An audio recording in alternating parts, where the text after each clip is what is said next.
Hey, everybody. Thanks for listening to the Marriage is Tougher Than Woodpecker Lips podcast. This is Brian, joined by my co host, Paul. We'd like to welcome you to a community meant for the men of the world to share their thoughts and perspectives on marriage. We can learn from each other's experiences and help each other be better husbands. This week on the pod, we want to talk to you about two little words, I'm fine, and what they really mean.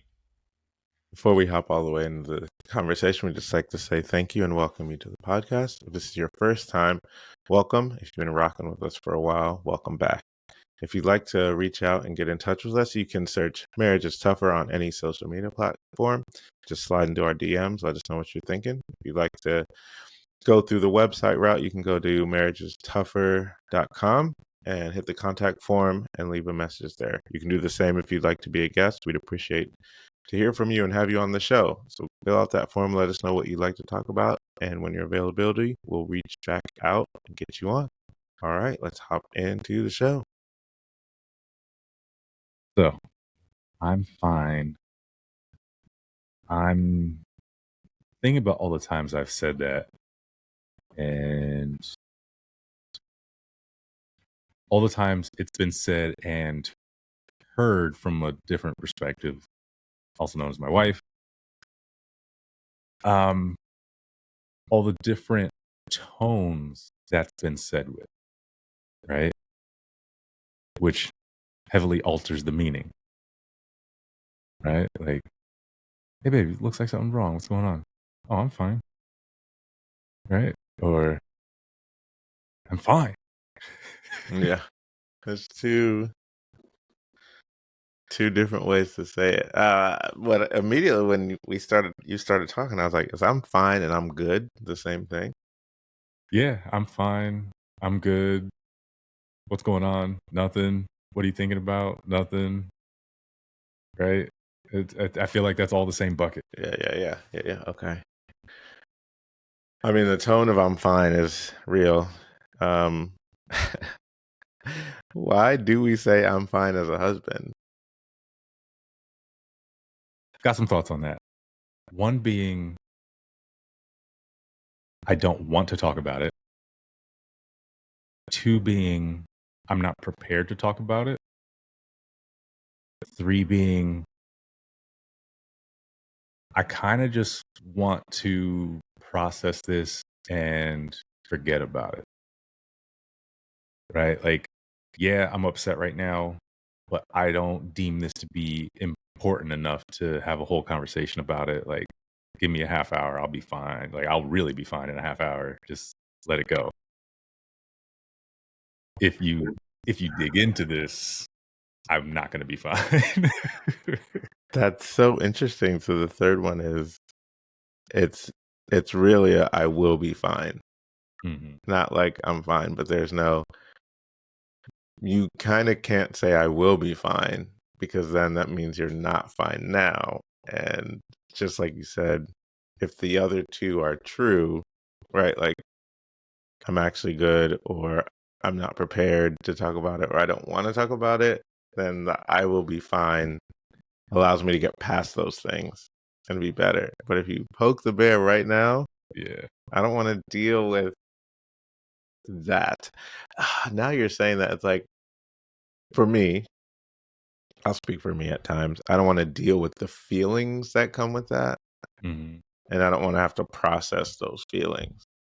So if I can just deem this not worth my energy, which generally most things aren't, then I don't have to lean into feelings, and not just to feel them, because I think to feel them and let them go is fine, but it's more like to feel them and then express or communicate within those feelings.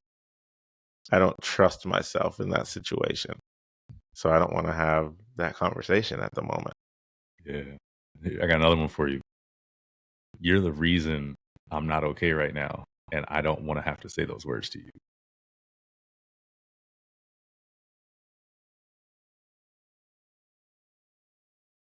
That's real. And why is that? Yeah. So I'm going to bring this back up, which we were talking about off camera. I find myself trying to protect my wife's feelings more than I protect my own.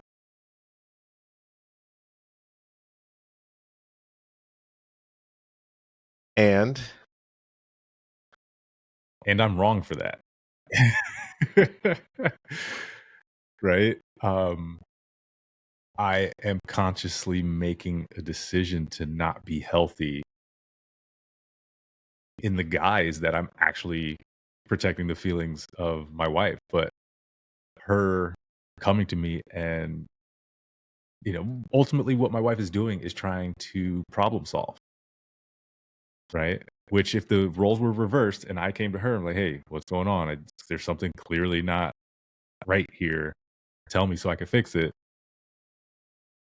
Right? That's basically her version of doing the same, and I'm blocking her. I'm like, "No, no, just let me be my miserable self, yeah, and eventually I'll come back and everything will be fine." right. It's that there's an invitation for vulnerability that I completely ignore, reject, or delete Mm, when that happens. Because it's almost like, how can I get good at dealing with my emotions in that situation if I don't ever practice? But I don't want to practice because I don't like how it feels. yeah, yeah, And like you said, she's just problem solving, which any good spouse is trying to do. And I'm straight blocking it yeah, and not doing it. Or I think, like you said, I'm approaching it, but with gloves under the guise of protecting feelings when it's a grown women.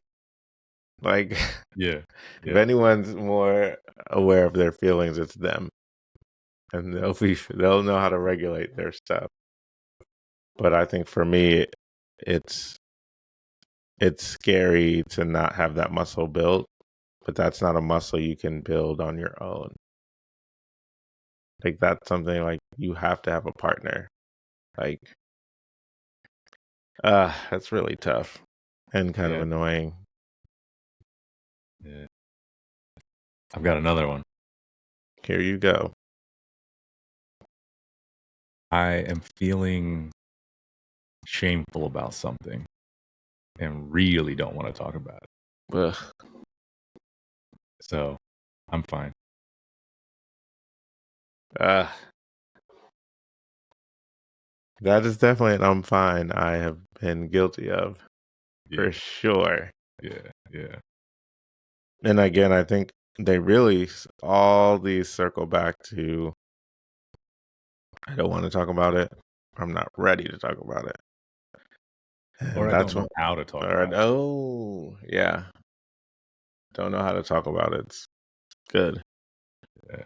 Now, I have been recently working through this, so I'm glad we're talking about it because it gives me the opportunity to share how I've been working through it.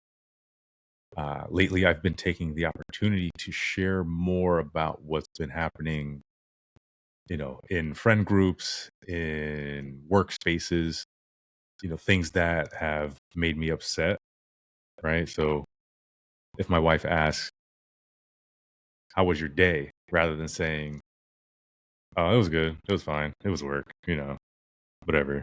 And then just bouncing it back to her like, "Well, how was your day? Like, let's talk about you." Right? Mm, I might actually bring up, "You know what? This happened. Um, I'm trying to figure this out." Right? And it might not be so much that I'm trying to let her in to help me problem solve, but fellas, venting is a thing, right? I know Paul and I vent to each other often. Um, you might just vent to your boys jokingly, right? hmm Especially when it comes to relational issues. Um, Venting to your wife, it really feels good. the times that I have allowed myself to have that release, I mean, just that exhale there describes Hmm. that that release of negative energy. Um, what I think I'm afraid of is if I open those gates too much, that I transfer that to her, and then now she is feeling the weight of that, and that's what I don't want, Mm. right? I don't want her to have to carry my stuff, That's but understandable. Yeah. but I And also realize, like, that's kind of the bargain of marriage, right? yep. Right? Like, I signed on to have somebody help me carry my stuff, but my typical man brain is like, "No, I'm supposed to carry this all on my own, and I'm also supposed to carry all the problems and issues of my children, and I'm also supposed to carry all the problems and issues of my wife, and I don't want them to feel hurt or inconvenienced or pain ever. I'm just gonna carry it, and then I'm gonna die 15 years before everybody because 'cause I've not shared any of my pain." Right. That that's basically it. Hold on to it. Make your life expectancy a little shorter. So if you talk about wanting to be around, let some things go so you can be around for your family. It's a good point. I it's also or it's often a struggle to differentiate. Um, but sometimes it's like even start with little things because even if it's little, you can know that it won't be held. Like she won't hold on to it. But it also allows you to practice getting it off your chest or at least letting her know what's going on in the work world. Mhm. So it's that balance of venting, but also letting her know that, or letting her just know what you do or what you deal with so she can feel a little bit more connection to you. So it's like an emotional intimacy point of like, okay, this is my world. This is my whole world. This world isn't hidden from you. Just by saying I'm fine, then you have no idea. But if I let you in on some things I'm dealing with, you have a picture of what that is. Yeah. Mm. So, as you were talking, I was thinking about how I've challenged myself and how others can challenge themselves. What are you hiding? Or what are you hiding behind?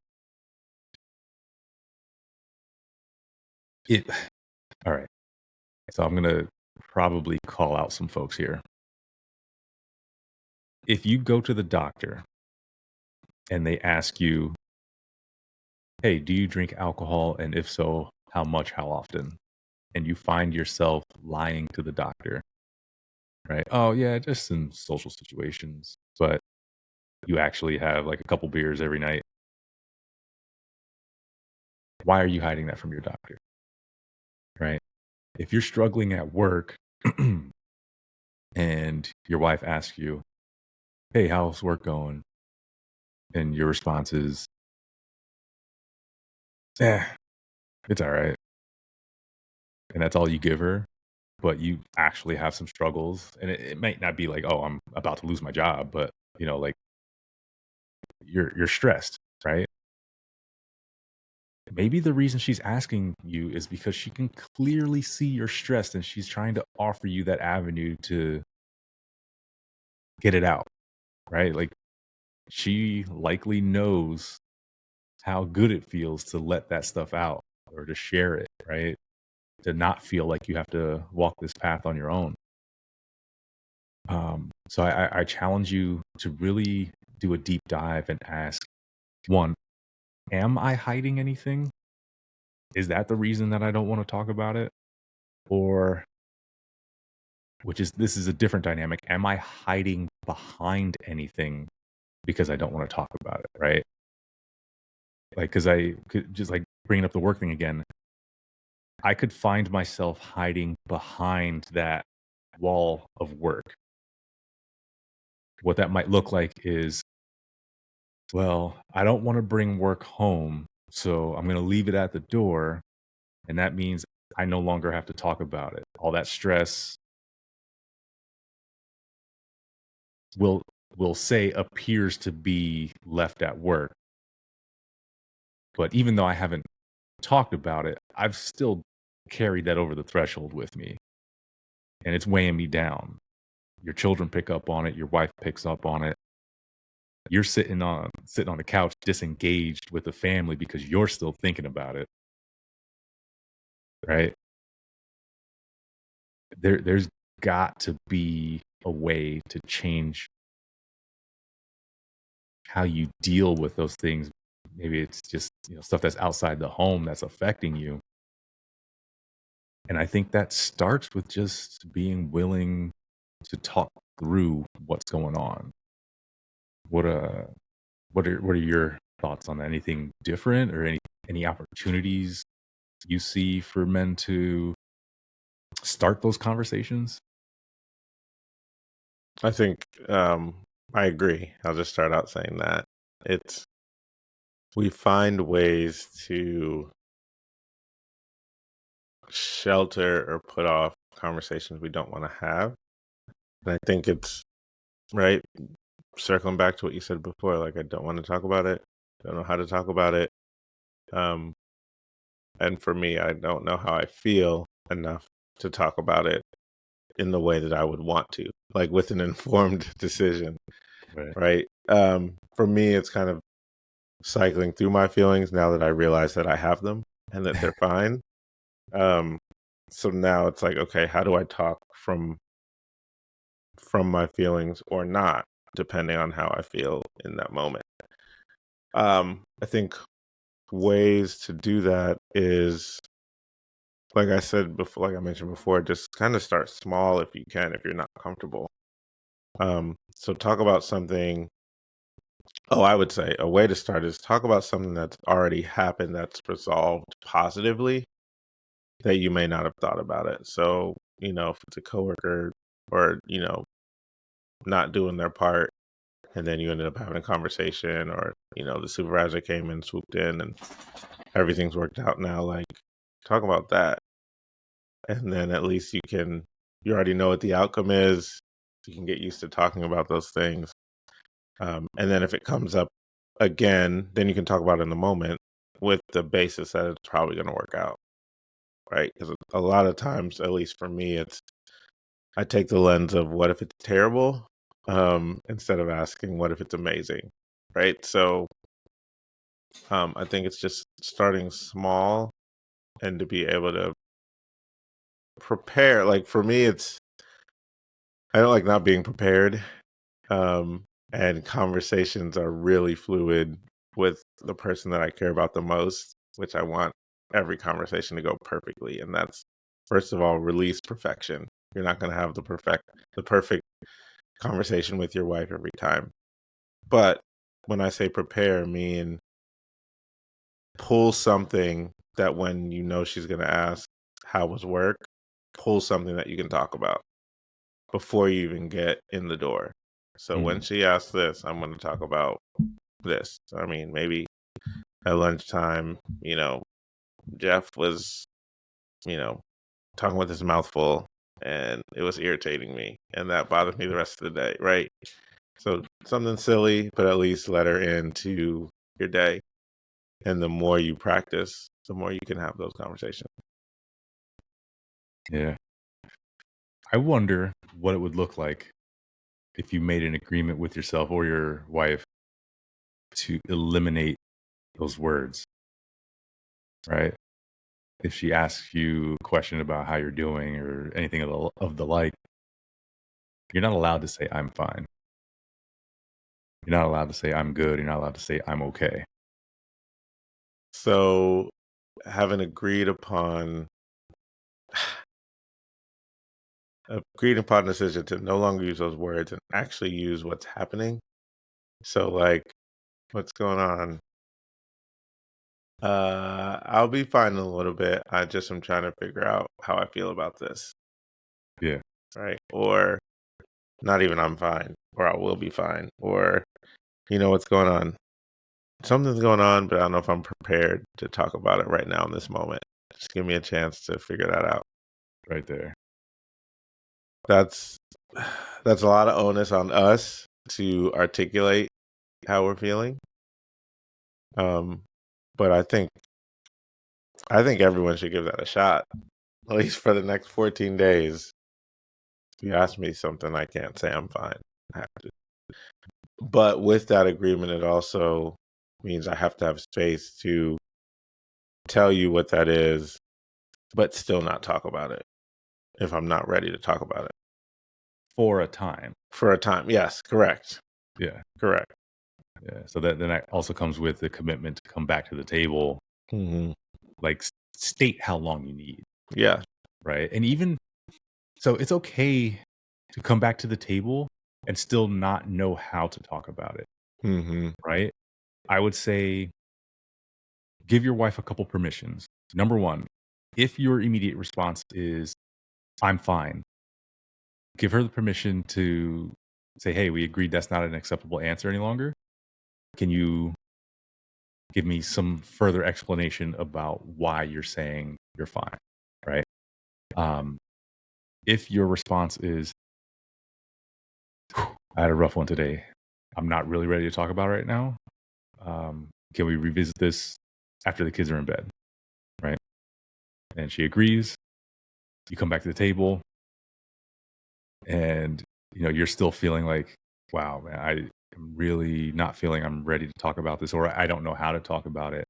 Give her the permission to ask open-ended questions that might prompt you, like get the wheels moving, right?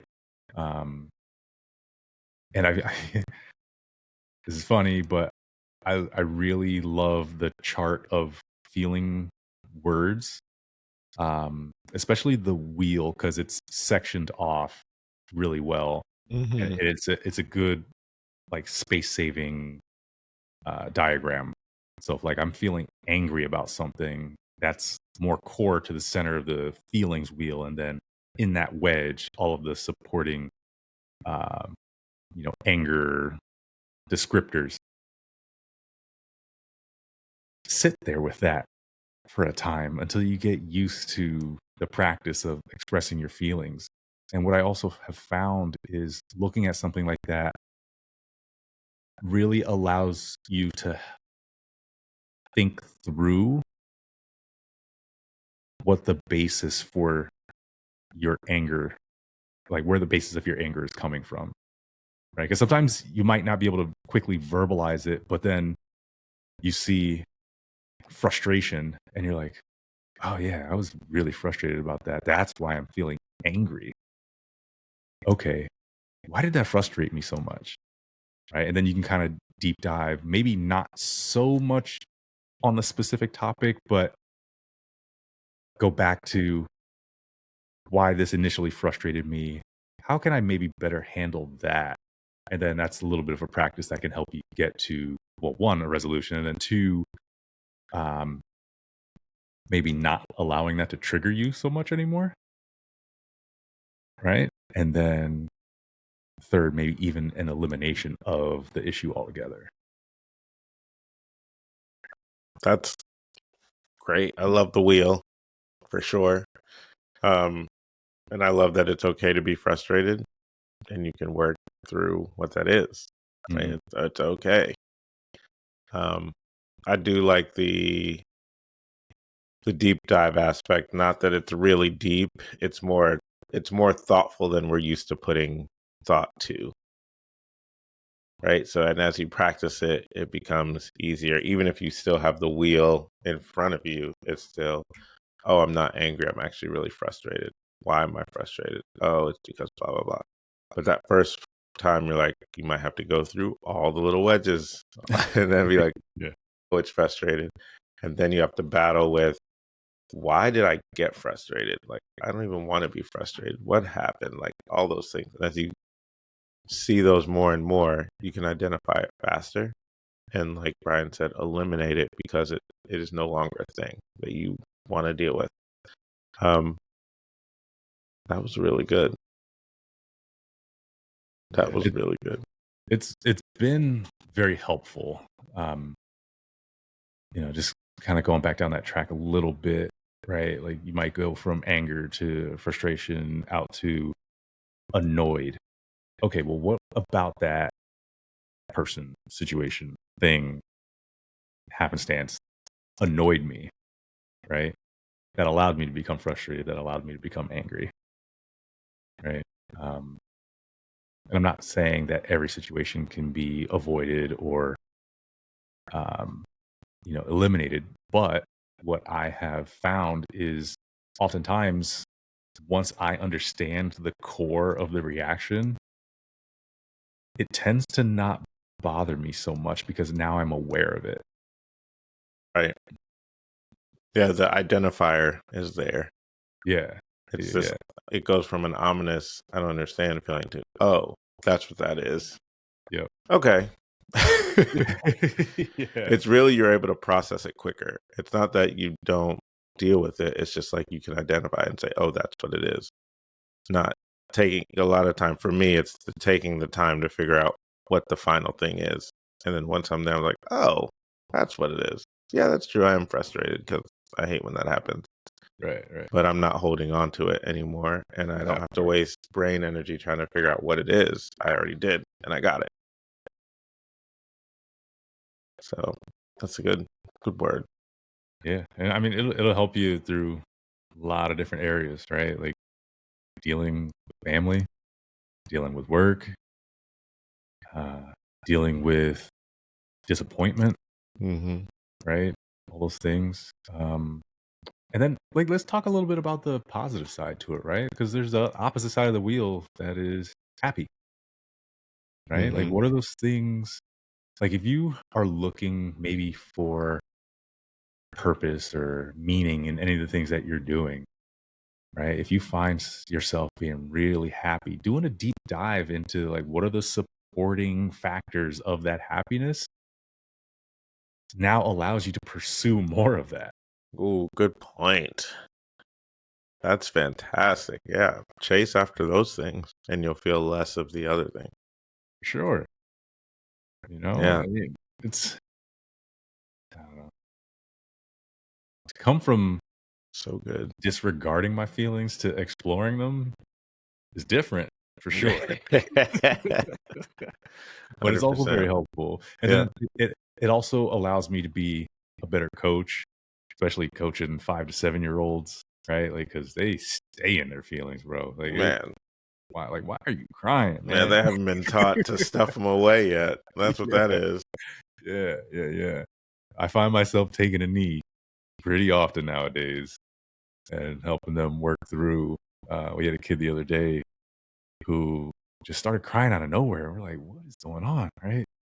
His mom's on the sideline, and she's like, "Yo, just get back in there, cut it out, right?" And so I took a knee. I'm like, "Hey, man, what's going on? Why are you crying?" And he's like, "You're right. I want to go home." And I'm like, "All right, well, do you still want to play football?" He's like, "Yeah." I'm like, "All right, well, if you go home, then you're not playing football, right?" He's like, "Yeah." I'm like, "All right, so what is the crying getting you?" Right? Is the crying getting your way? Like, is your mom gonna take you home because you started crying? No. All right, well, let's work through that. Like, why, and we just kind of went down that path and we got him to stop crying because he understood like what we weren't getting anywhere with that, right? He's just yeah, so it kind of changed, right? He was crying because he was upset, and then he was starting to work himself back up because he was starting to feel embarrassed that everybody was looking at him and all that, right? So it really was beneficial for me to be able to have that conversation with them, pull him to the side. And what I found myself doing was kind of blocking his view of everybody else so he could really focus on me and, you know, um, not be as affected about everybody else, uh, Right. paying attention to what he Witnessing. was doing, Right. right? Like kind of causing a scene a little bit there. Um, but we got him back into practice and uh, kind of worked through that with him. His mom also approached me the other day and was kind of saying that, like he doesn't necessarily have a father figure at the moment. Really wanting to put him into football to try to get more structure. Um, and I could relate to that, right? Because that's kind of how I grew up. I got a lot of my adult male structure from organized sports or Mhm. even, uh, martial arts. So I was like, hey, I get it. I was also a crier when I was a kid, right? Mhm. Like, so I definitely relate to him, and I'm happy that I'm in a better mental health space now where I can hopefully get kids like that to work through their stuff faster than it took me to get to this point at the age of 43 years old. Right. That's good. And I think it's a good way to end it. Gotta work through it. I'm fine isn't always I'm fine. Sometimes it is, but Yeah. as we've explored it, a lot of times it's not, and it's code for something else. But if you can agree with your wife to have the freedom to say what it is, without more poking or prying, if that's what it takes for you to actually begin to be vulnerable, do that. Set it up, come to an agreement. So that way we can use more of our vocabulary and more what our feelings are inside or situations that we're dealing with are out. And just be a little bit more emotionally intimate, right? And it's very important. I think that's something we should do. Yeah. Look for Drew Hill to release that unreleased track. Say what it is. Crazy. Drew Looking Hill's forward to wild. it. On that note, thanks for rocking with us through this episode. If you have any questions or comments, please search Marriage is Tougher on any social media platform. Hit us up in our DMs or go to marriagestougher.com, hit the contact form, and leave us what you'd like to share, and we'll get back to you. We really appreciate you making it through this episode. And until next time, we'll chat later. Peace. Tell me what you want. Mm.